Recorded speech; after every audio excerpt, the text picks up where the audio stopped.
Welcome to Giant Radio, where we're all about big ideas in sales and marketing and eye-popping discussions with successful entrepreneurs.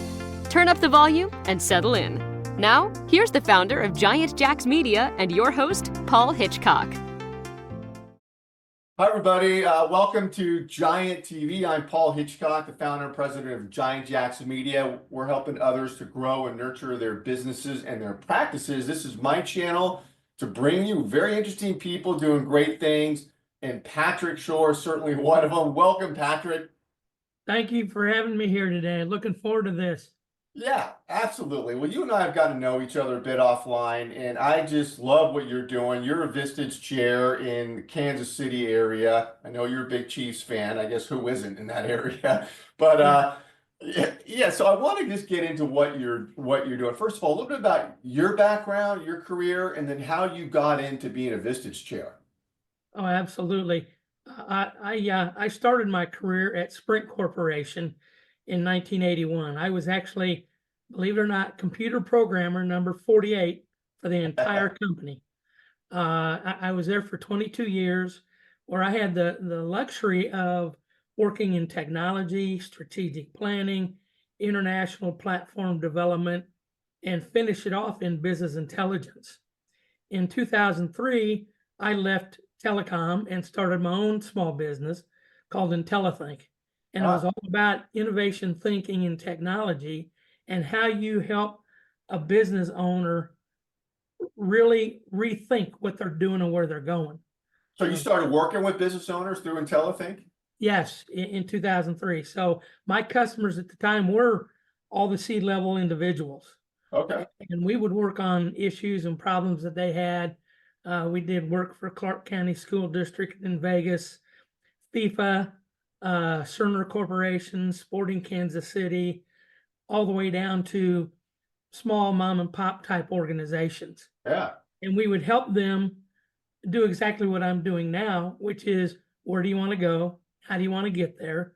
What kind of budget do we have? And then we would apply innovation engineering techniques and come up with the strategies and plans to actually delve there. Huh. That's where I got introduced to Vistage, the largest worldwide CEO peer group. Because my question was, at the time I was 50 years old and my daughter worked for me. It's like, okay, what am I doing with this company? Where am I going with it? So I joined Vistage and had 15 other CEOs kind of coaching me along those lines. Oh, you became a member yourself of Vistage. Yes. Before. Okay, yeah. And they helped coach me to merge that consulting company with another company here in Kansas City that would then free me up to become a Vistage Chair or a coach. So once we accomplished that, I went back to Vistage and was recommended to become a chair, went through the academy, and as of, I guess it's now it'll be 3 years this June, launched my organization and have 12 owners, founders that are with me right now that we kind of coach and mentor. Awesome. And Patrick, the leaders that are with you now, they're non-competing, of course, right? This is how it works. They're non-competing. You're meeting monthly. What are those meetings like for you? Like, what's actually going on in those meetings? Well, we start each meeting with what we call the check-in. And each member comes to the meeting and they rate their personal life and their business life on a 1 to 10 scale. Oh. So as an example, I went in last month and my personal was a 7 and my business was a 9. My 7 was because I was dealing with an awful lot of issues with my mother in late stage dementia. Yeah. And then we bring either issues or opportunities to the table. So once we've kind of gotten a list of the check-in, we rate those issues or opportunities as A, B, and C, and then we just start working them. Picking them off, yeah. Picking them off, and we follow a very stringent process within Vistage to identify the root cause, to come up with new ideas to help that owner. Yep. And then they leave the meeting with, I wouldn't call it a real strategy, but they leave with tactics to actually work on that issue. Then I come back around in our one-on-one meetings and walk through where we're at and help them kind of put the plans together. Yeah, it strikes me as I hear about these meetings that you're running, these successful meetings, is people are opening up. I mean, they're coming to the meetings. It is not for someone who's going to sit in the back of the row and not say anything. It's for people who are getting in the gutter, talking, sharing, helping other people, and a lot of stuff is getting done. I mean, is that a fair assessment of how that goes? It absolutely is. With our group, we created our own operating agreement. And that was number one, we look for forward-thinking executives that want to make an impact and want to provide jobs for decades. Yep. And then we look and say, the number one rule for us is think greatness. Don't just think average, think great. The second thing is be radically candid with your feedback to each other and ask meaningful and deep probing questions. Yeah. You have an issue and those types of things. So yeah, it really gets in, and we've handled a member that's going through a divorce. We've handled a member that their teenage child was acting out. So you really handle the personal and the business. So it becomes a real safe place for an executive to let everything kind of hang out. Maybe you could have a guest like me come on Zoom and talk about my 4 kids and how they're driving me crazy, and your group can help me out. They would absolutely come up with entertaining and unique ideas. Well, and then so well, I was going to say too, it's interesting that you're talking about those personal issues because I think it's just we all know that if you have crappy personal stuff going on, it is going to impact your business. So it makes sense that you're dealing with those issues too, and people just seem like they're being candid in there. And it takes a while. I mean, like I said, I've had this group up and running for 2 years, and my group is companies that are $1 million to $8 million in size. And as they share their business needs, then they really begin to look and say, what's inside my head that is keeping me Yeah. from giving 100% to the business of the family. So, we really do want happy members, great home lives, work-life balance as much as you can, and then really kind of excelling things forward.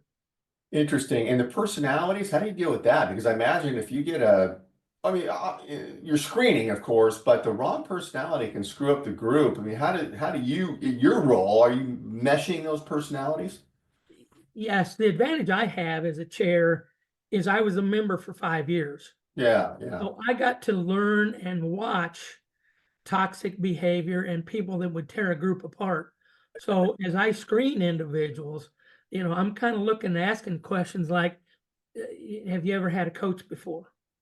What did it turn out like? Do you develop people?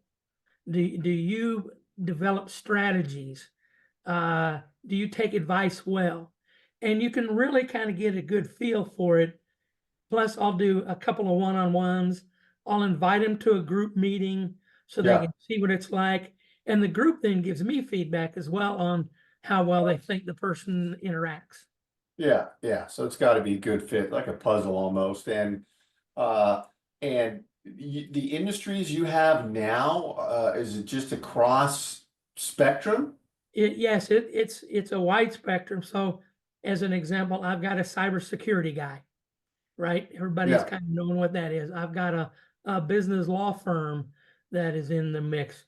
I have a online auction platform that has 90 auction companies Oh, using an online platform. oh, cool. I've got a group called Lot Pop. They make software for car dealers. So you know what your inventory is, and more importantly, what kind of cars and trucks people are looking for as they go. Okay. I have a wonderful group called Venue Smart, an exciting group. They are event hygiene management. So Event hygiene. they'll go to NASCAR as an example, and they will get the track and the grounds all cleaned up. Oh, During the event, they provide all the janitorial services, and then after the event, they wrap it all up, clean it up, and leave it cleaner than when you showed up. And that. they run about 60 events a year right now, and the great thing about that is he's got 28 employees, but when he goes out and does Orange County Festival, he needs 300 laborers. Oh, So he is always screening people, getting people in and moving them through. yeah. But yes, they're all unique. They're non-competing.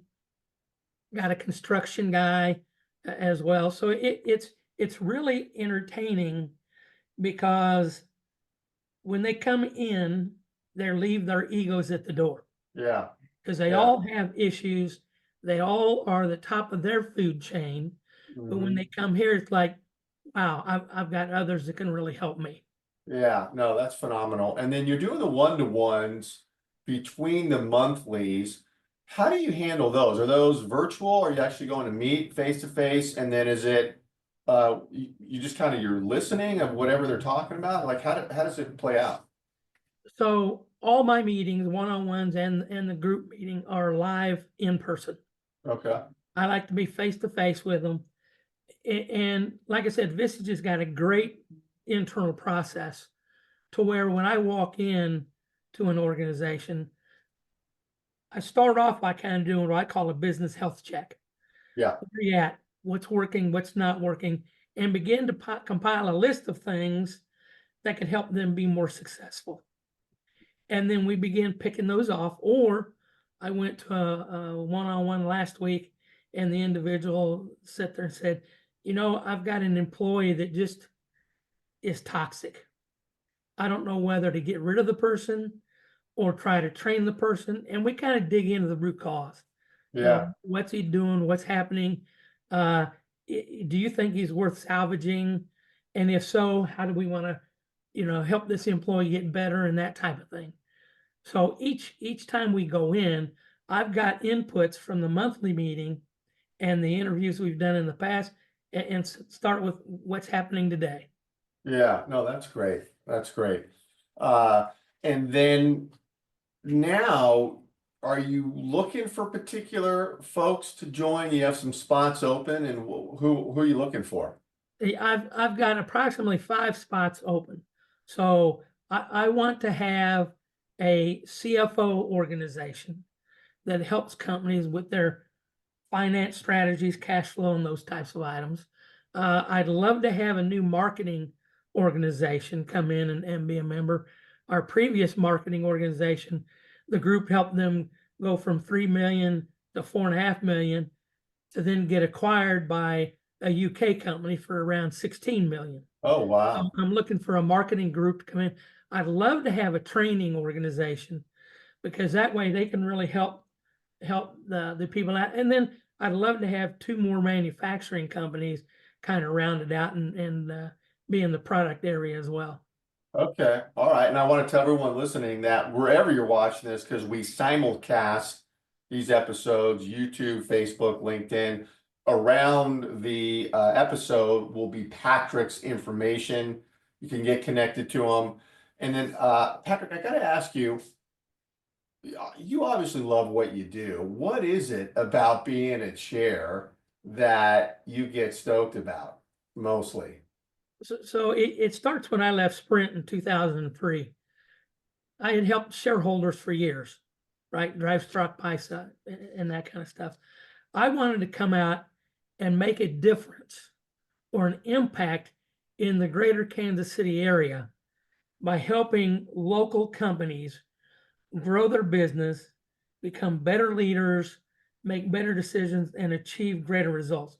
So I think the bottom line is if I can help 18, 19 companies be successful and hire local talent, I've done my job. Yeah.